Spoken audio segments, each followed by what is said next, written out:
My name is Admezzy, and I'm original from South Africa. And to South Africa. I've been in the States for almost a year now. Welcome. Thank you. So I was rejected by my mom at age 2, raised by a single dad. I was abused by my stepmom.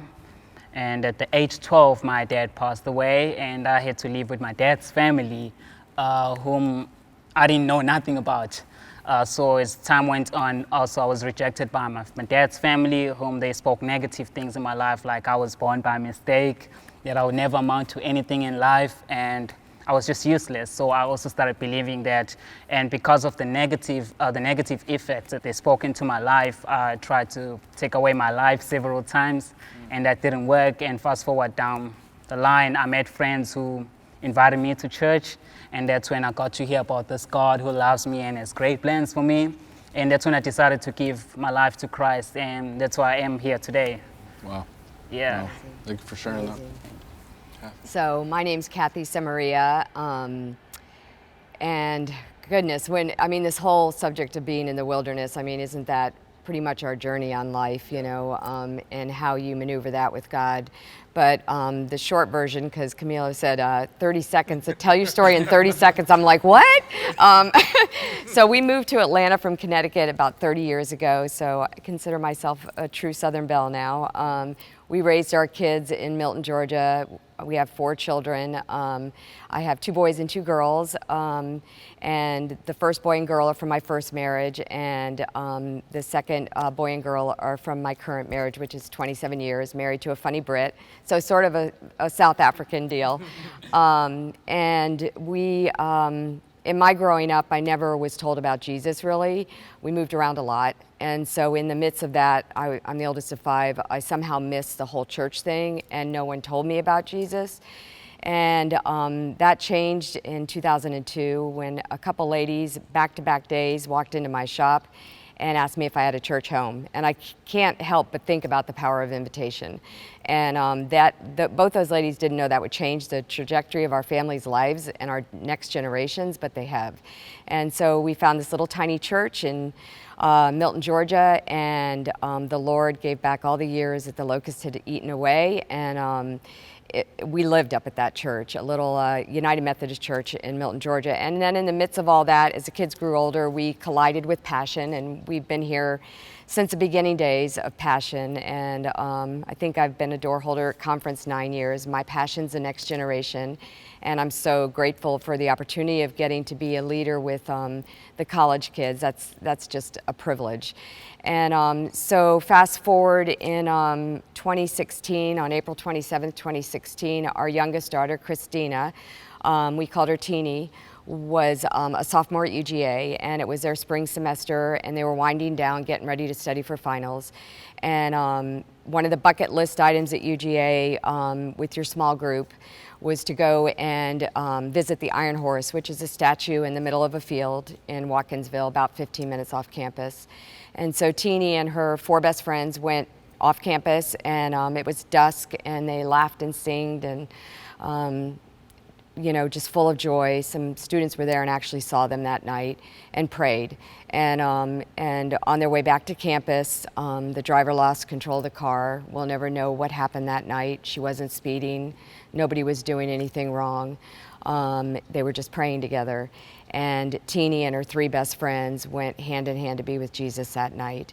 And the driver survived. And it will probably be the hardest thing that's ever happened in our lives. No parent should have to bury their child. Louis actually preached about Teeny the day before a celebration of life service, and because of our circumstances, it has made this urgency seared on our heart to tell the next generation that even in the midst of the worst possible thing, God is faithful, He is good. He is a good Father, and He will never leave you in the fire. He is in the fire with you. Yeah, I think it's huge that I remember getting a text a few months ago from someone saying, hey, I have someone who would like to serve in young adults, and it was you. And I can also remember 4 years ago being in the auditorium that Sunday that Louis preached about your daughter, and that's crazy to me that you would ever want to step back into relationship with people at an age where such trauma was associated with. How? It's kind of my question. It's an upside down kingdom, you know, and that's what God does. He knew that my gifting was evangelism, and you know, he took this ordinary, I'm not extraordinary, he took an ordinary person, which he does over and over and over again. You see it one story after another in the Bible, to do his extraordinary purposes. And he burned this urgency in my life that says, look, nobody told you about Jesus till you were 40. And I have to tell you, when someone did, I remember thinking, wait a minute, if you knew who Jesus was, why didn't you share that with me? So for whatever amount of breath I have left on this side of heaven, I don't want to miss one moment. And so he's taken my passion and my gifts and collided it with this story of our beautiful daughter, who we miss every day. Don't get me wrong, this is really hard stuff. And there's days that I curl up on my swing bed with Teeny's puppy Moose. She named him Moose. He's 24 pounds. That's her sass. But you know, God just says, just keep your eyes fixed on me, one moment at a time, one step at a time. And I believe that the Lord has called me to bring hope to the next generation. And so I have to be obedient in that. I don't know how to explain that any better than that, but I love the next generation, and I don't want them to miss one moment of what our God has gifted each person uniquely with, right? So I just had to say yes, you know? It's awesome. Thank you. Thank you. Thank you. Josh, you're a parent. And have also walked through some hard stuff with your daughter, who's one of my favorite people and one of my favorite follows on Instagram. She's the best. Yeah. But it's kind of give us your perspective, where you're coming in from. Yeah, so I think the thing that, you know, the Lord is, as we were kind of all talking earlier, you know, our life kind of exploded about 1.5 years ago. But I think the thing that the Lord has used the most for us is, man, we have our son.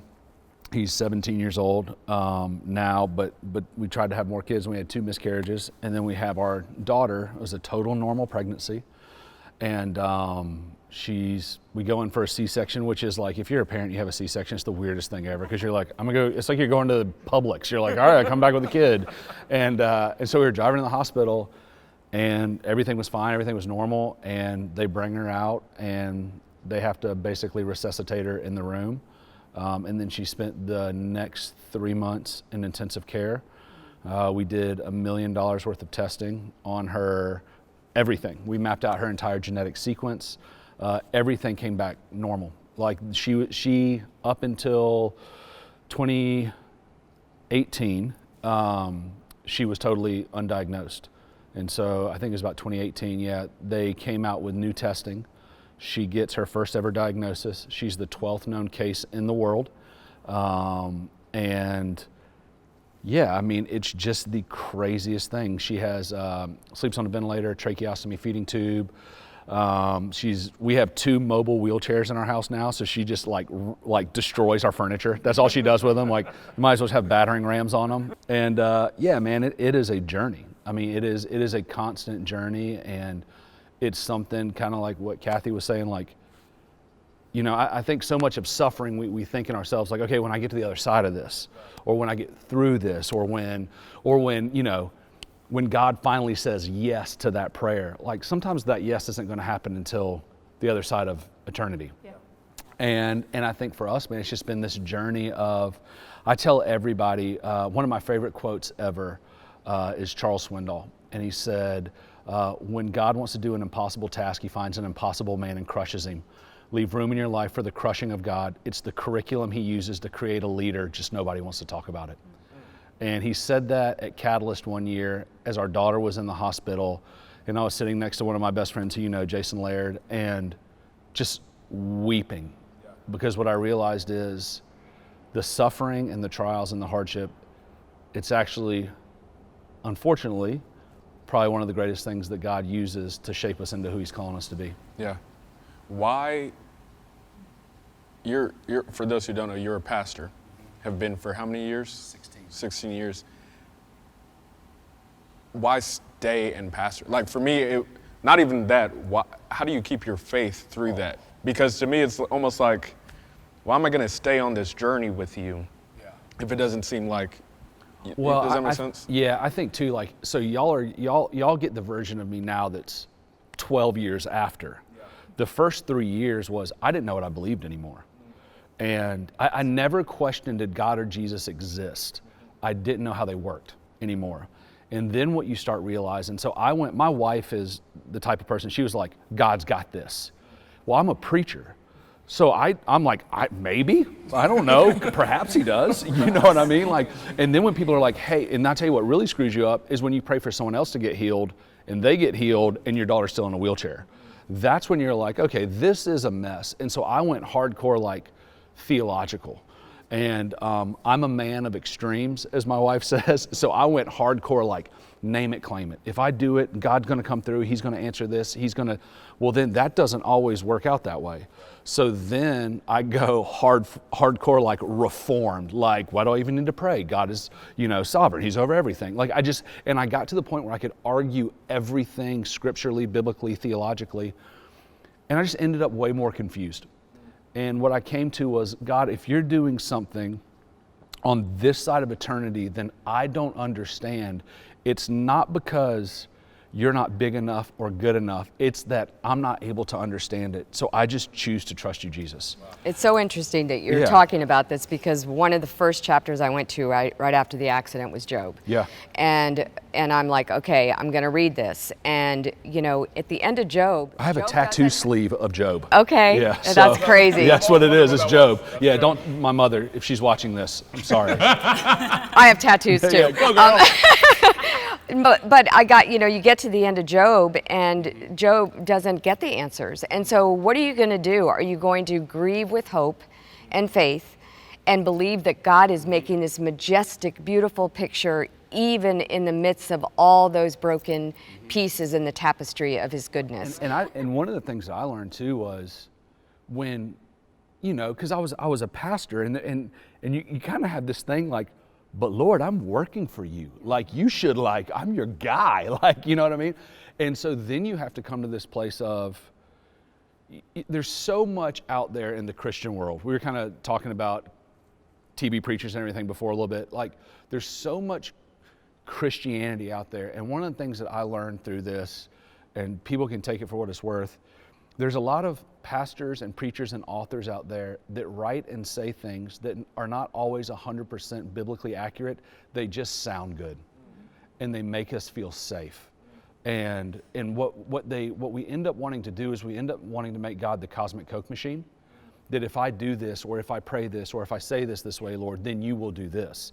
And the reality is the Lord is the Lord, and the Lord can do whatever He wants. And it's my job to choose to either walk with Him or walk away. And for me, I can't imagine walking through what we've walked through or what any of us have walked through for that matter and not having the hope that there is something more than the circumstance that I find myself in. Right.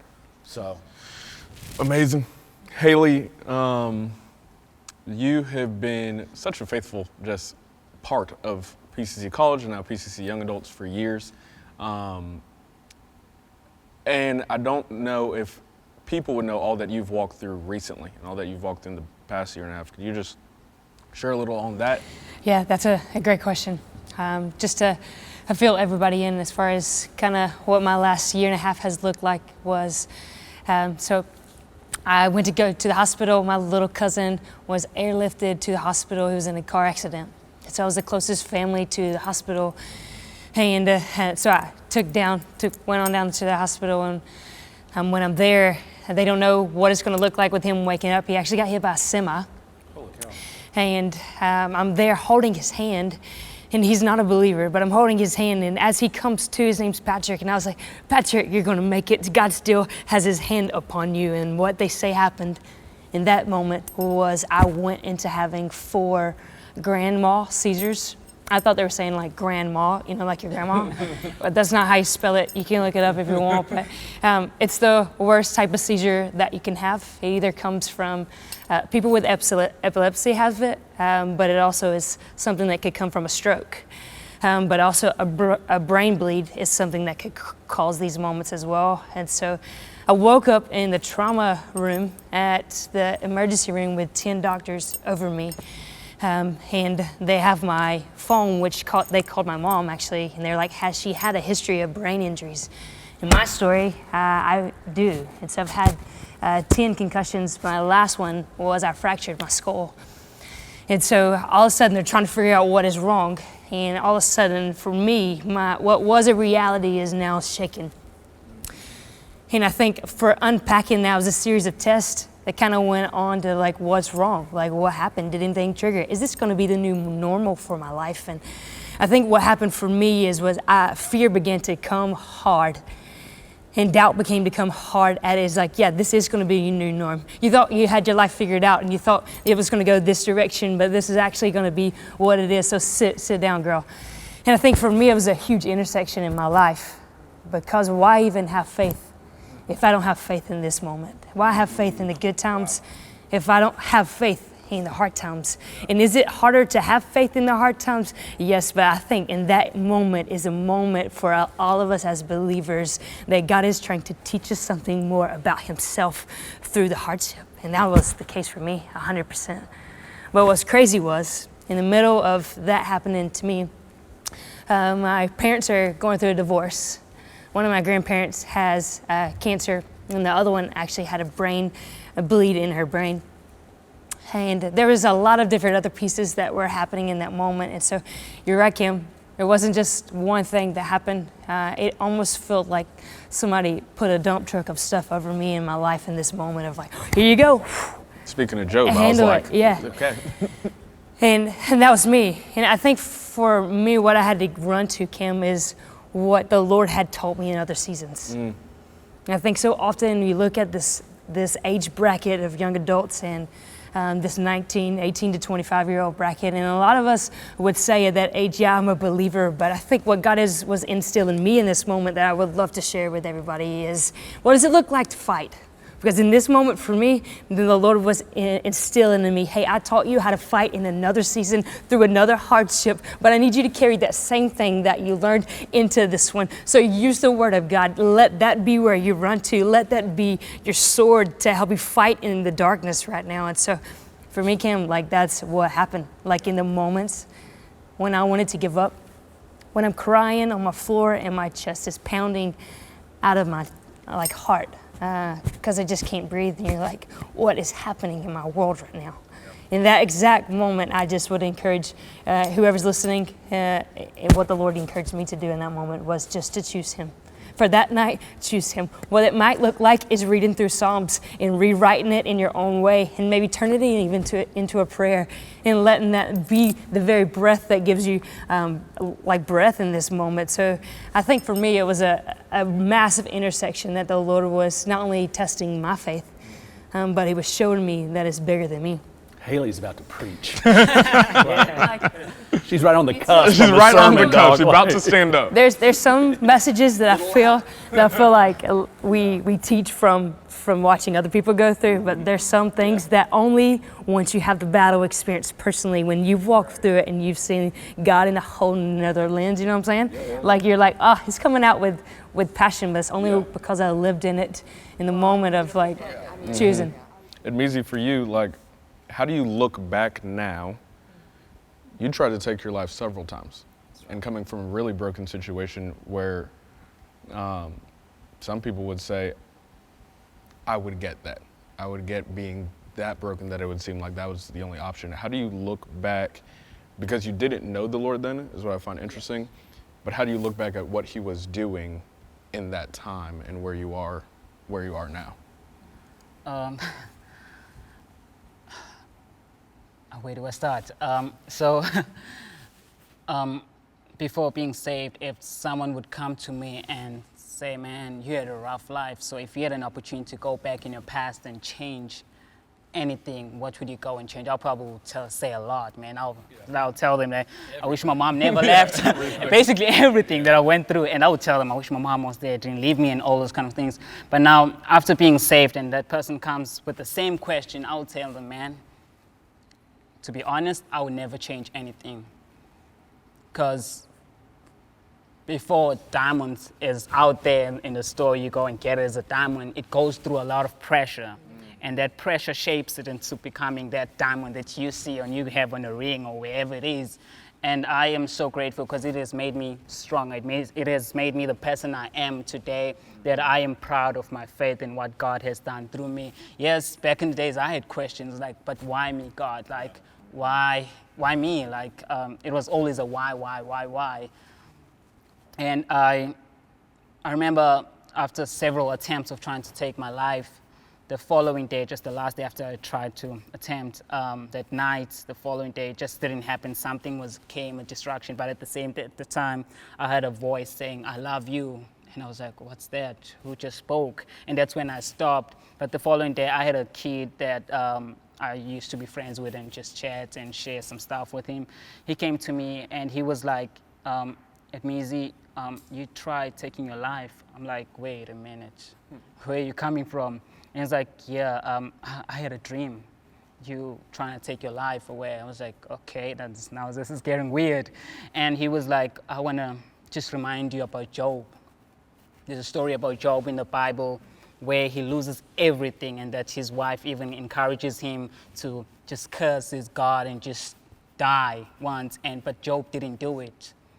Job carried on in trusting God and having faith and having hope that everything is going to work out. And since from that day, I never looked back. I started having this hope and just trusting God that I don't know if there's this God who is real, who loves me. Let's hope he is who he is. Let's hope he will come through for me. And a few years down the line, here I am sitting here.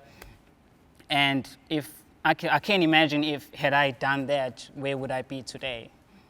And thanks to God that I didn't, and that's why I'm standing here with awesome people where we share the same kind of faith, and I'm so grateful, yeah. I think one of the things pain does is it reveals things about who God is, and it reveals things about who you are. Yeah.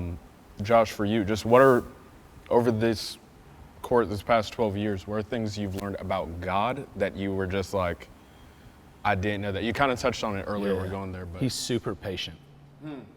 Like, you know, it's so funny because I think so many times we see people or we get the stories on the other side of it.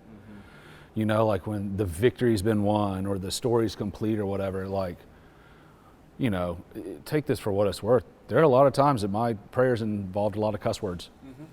And you know what I mean? Like, we don't like to say that, especially as a preacher. Like, you know, please, Lord, don't. And but dude, like, in that brokenness and in those questions and in that hardship, man, like, he's super patient and he's super tender. And I think too, like, we kind of talked about this a little bit earlier. Like, so many people would look at us and go, we don't know how you've made it through this. We don't understand how you've gone as far as you have. We don't understand how you've whatever. I actually don't think the Lord gives you the grace that you need until the moments that you need it. And I think for a lot of us, as we walk through hardships or people hear our stories, the tendency for people watching is to compare their stories to our stories and say, well, mine's not that bad. Everybody's story is hard to them. It doesn't matter what it is. Yeah. And so God will give them the grace that they need in those moments. And that's what I learned, man. I learned that even in those moments where I am just like broken and jacked up, you know, I used to always hear people say like, if I could do it all again, it was kind of what you were saying a little bit, and you're just a better human than I am, and your accent's way better. I sound like Tomater from Cars. And so like, I wasn't gonna tell you. No, well, you can't say anything. Miranda Lambert over here. And so, but like I would hear people say that like, man, I would do it all over again to know the Lord the way that I know him right now. And I'm like, nope. If Jesus walked in that door right now and said, hey, you can't pastor anymore, but your daughter will walk and be healed, I'm out. Like, I'm out. And so I think that the Lord knows that about me, and he's tender in that, and he's gentle in that. That's great. And I think that's the stuff for me, man, that I learned is like, He knows where my weaknesses are. He knows where my struggles are. He knows the deep things that, like, I mean, we've all had those dark nights of the soul. And he knows what kind of lurks in there a little bit. And he continues to walk with me. How do you protect your heart from bitterness? Cathy, I'll ask you, because I buried my father as a kid, which sucked, but also, like, it's kind of the way it should go, that I, as the child, should eventually bury my parents, but you had to bury your daughter, and that is not how we think it should go. It's not what's promised. How do you protect your heart from just bitterness in that situation? I would have to say, and I still pray it every morning, that I immediately started praying to God to not let my heart get bitter. Yeah. I was on my knees begging him every morning, please do not let this make me bitter. Yeah. Please use me to bring other people to Jesus.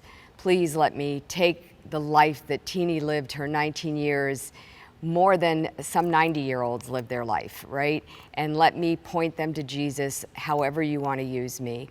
And that was a lot of, I mean, the first 8 months at least, it was a lot, it was all being still with God.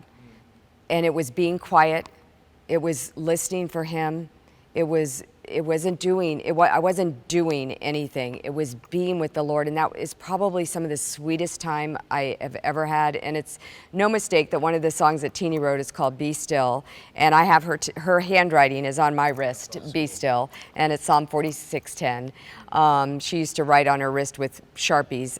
Why, I don't know, but it was on Instagram, so I was able to get her handwriting on my wrist. But that is what I did. I said, Lord, I'm begging you never to let me get bitter, because I didn't want to waste one moment. And I spent a lot of, I still, you know, you're going to cry. I mean, it's never going to go away. It's part of my story forever. But let me never be bitter with it. Let me use it as something that you've called me with my story, because aren't we all called to share our stories? Because when we do that, you not only unlock the prison in your own heart, but you allow somebody else to go, I'm not alone. And that's the power of community. I think I just had this thought to tell someone who's listening. The next step in the fight that he's talking about could look like just telling somebody that you're in a hardship. You know, because I think so often in church or even in our lives, it's like, don't talk about it. Like, just walk through the door, put a mask on, you know?